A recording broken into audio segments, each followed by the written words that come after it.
Hello friends, welcome, happy new year, and welcome back if you've been here before. I'm Christina Amanita, and today we're going to be talking just a little bit about me and my year and my goals for next year and all that jazz. So if you watched any of my videos before and enjoyed them, thank you, that is awesome. Feel free to subscribe and like, and if you haven't, then hopefully you'll learn a little bit about me today, and that'll make you want to watch some of my videos of me actually doing stuff. So today is a little different. I'm just chatting.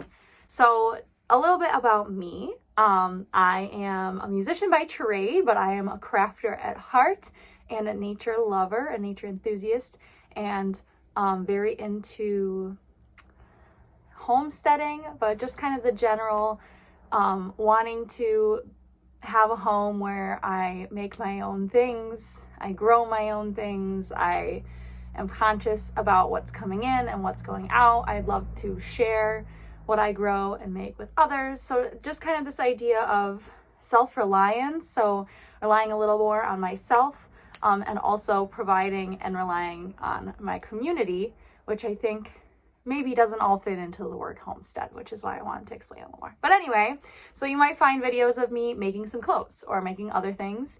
I made a foraging video, so hopefully there will be more content in this year about all of that. So far on YouTube, I've just done a few videos over the last several months, just kind of dipping my toe, seeing what works. Kind of just in the process of balancing and figuring all that out here. So thank you for joining me on this journey while I really start figuring out where I want this to go. So the reason that I wanted to make a channel and make videos is because I like watching YouTube videos of other creators, and I feel like I would like to fill a gap in what I'm looking for. Excuse me.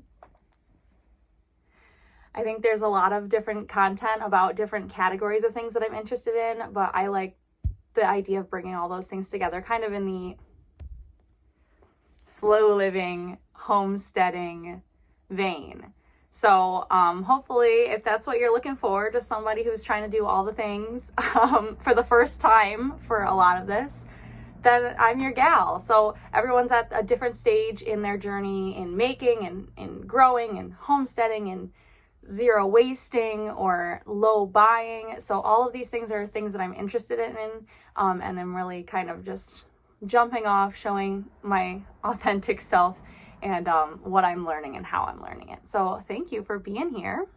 So a tiny bit more about my journey in kind of this homestead whatever vein.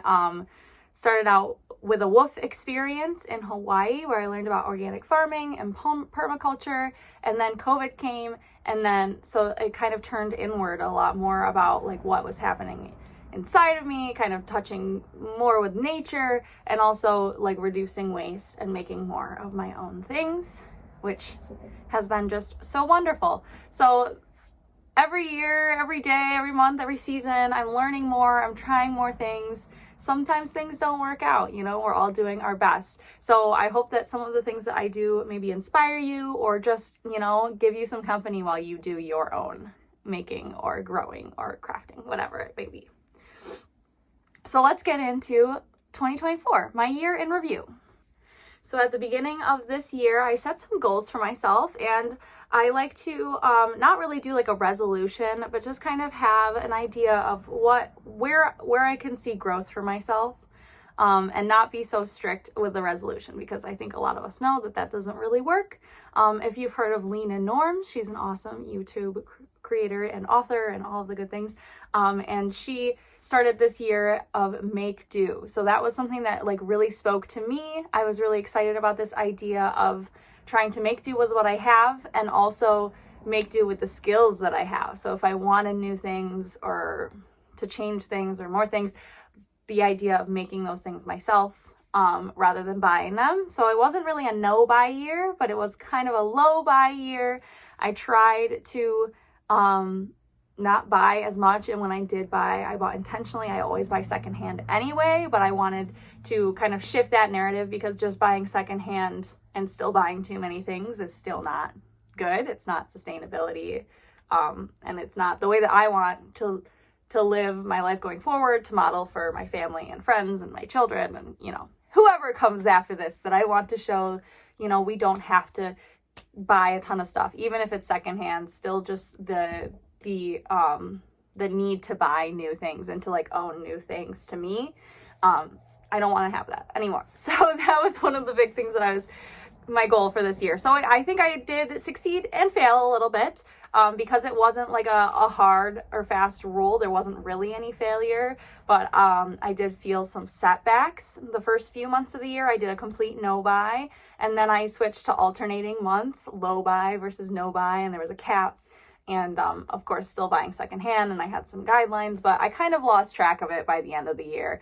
I definitely bought like just a significant portion less than last year. But yeah, so I definitely cut down my spending, my buying, my consuming significantly, and I'm proud of myself for that. So some of my other making do goals, I have them written down here. To eat seasonally and locally, I mean, I definitely took steps this year in doing that. This is one that's going to roll over for next year. Here comes the cat. Thank you. Grow a full meal, which I believe I did that. We grew mushrooms, which was a big thing. We grew a whole ratatouille dish, so tomatoes, squash, a couple different kinds of squash, and like peppers. So we did grow a couple of full meals, and I was really proud of myself for that. So these were goals that I wanted to set for myself that were realistic, things that I hadn't done before. So grow a full meal, pretty successful. Preserve a wild edible. I did dry a lot of herbs and things this year. I didn't do exactly as much as I wanted to, but I definitely made some progress there. Making handmade gifts, I've always kind of done that, but I did succeed in that this year. Homemade pasta. I made some homemade pasta. I also, something that was not on my list, but was exciting to try, was sourdough. My partner got me a sourdough starter for Valentine's Day this year, and I made so many things that I had never made before, because that I had the inspiration and the kind of time constraint of having the sourdough that needed to be used. So that was a really fun thing that was not a goal this year, but kind of applied to these goals that I had in my lifestyle. I went to a seed swap. That was something that was a big goal of mine this year, like engaging more in community community activities around various things, music and crafting and growing. And I definitely did a lot more of that this year. That's something that I feel really good about succeeding in this year, was engaging more in my community. And I also wrote, like, as an extension of that, like prioritizing friendships a little more, and like just being intentional about those friendships and expectations and communication and all of that. So set up a rain catch system, which we finally did.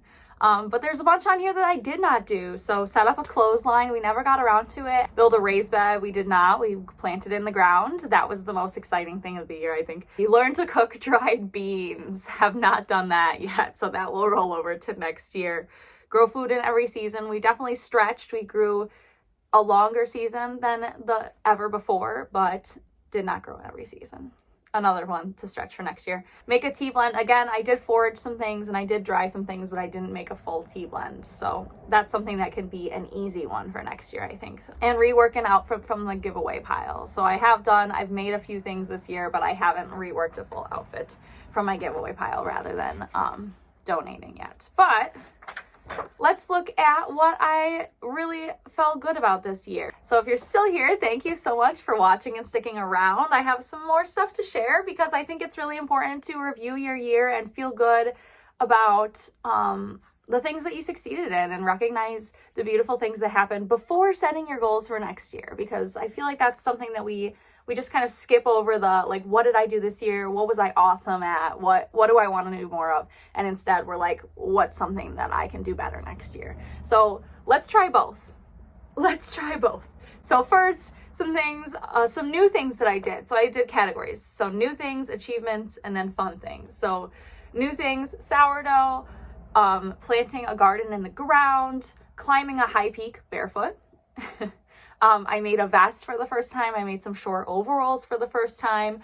My partner and I released our first single as our duo, and that was really exciting. It was a song that I wrote that I never thought I would want anybody to hear any songs that I wrote. So that was a really big accomplishment. We also had our first like official show that we got paid for that, our duo.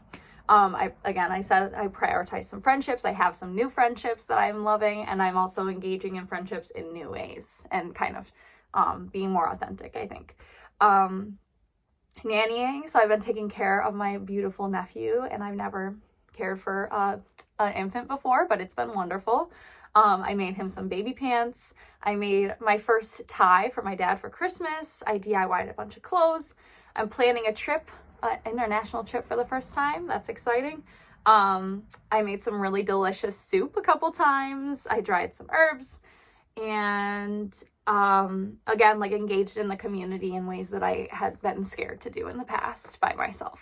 So some awesome things that I did this year, like good, yay. So those were new things that I tried. Then there were like things that were not new, but I achieved new things. So like preserving the harvest more, foraging more things, new things, banishing the microwave I put on here, which is neither here nor there.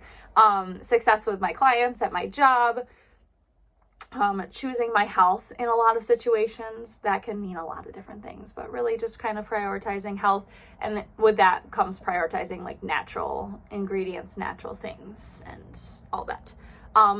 Learning the fiddle. I've played the violin for a long time, but not well, and now I'm finally kind of wanting to play it in a way that's fun for me. So been learning some fiddle skills, taking charge of that, doing things by myself, being a great Zia to my nephew, consuming less, learning more Italian, and writing songs more and feeling comfortable with sharing them and not having to be perfect or complete. So some really cool things that I achieved this year. I'm like really excited that I did all that. And then the last category is fun things. So let's get a change of scenery real quick here. All right, maybe this is weird. I don't know. I think you're supposed to change your angle so that people stay interested.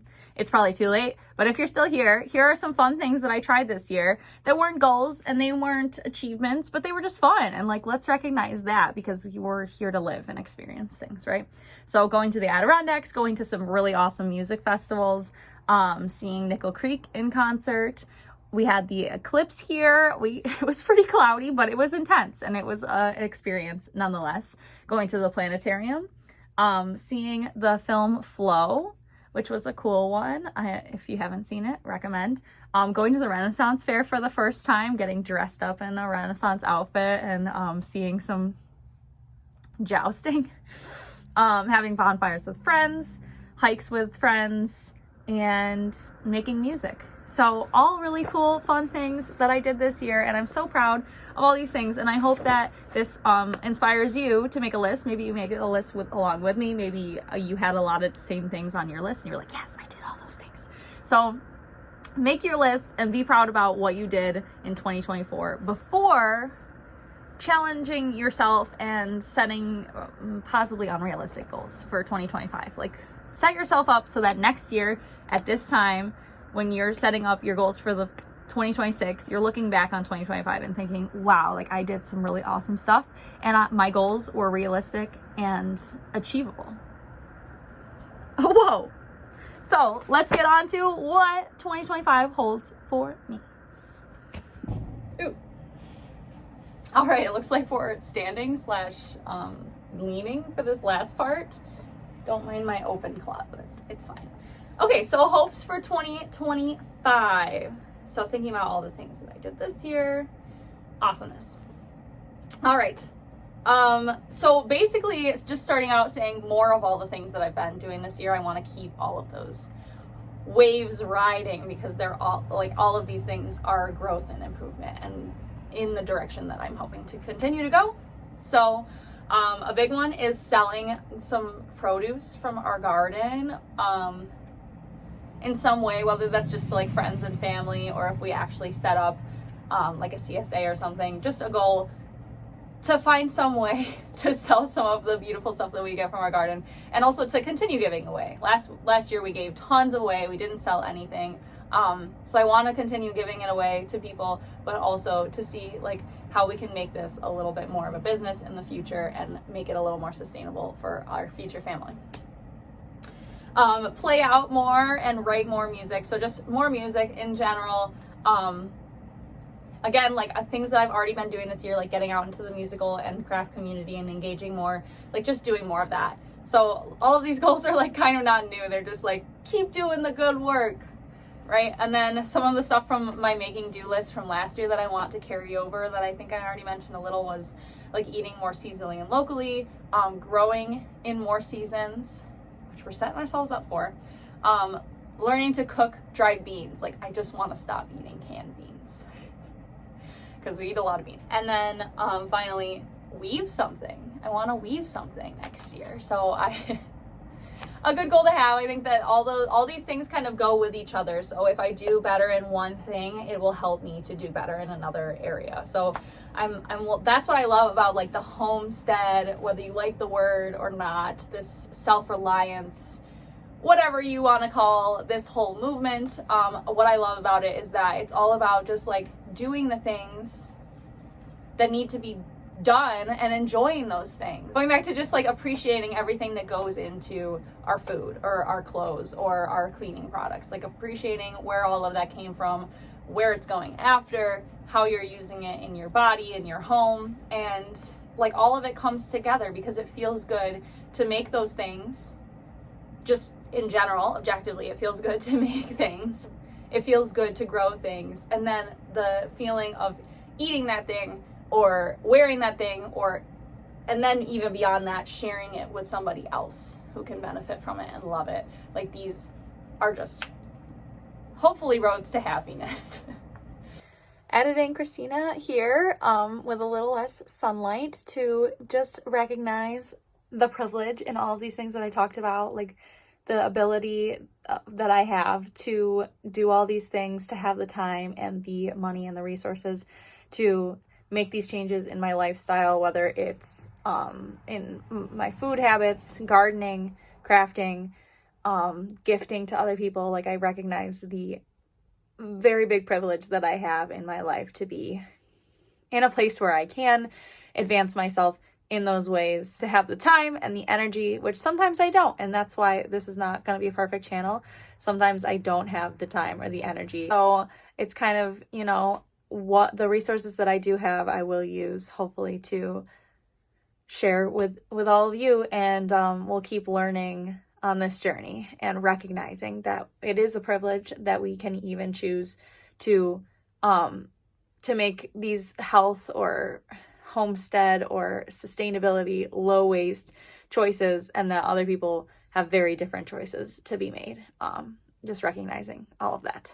And back to the other Christina. Well, thank you for hanging out with me. If you're still here, I really appreciate it. Feel free to like and subscribe.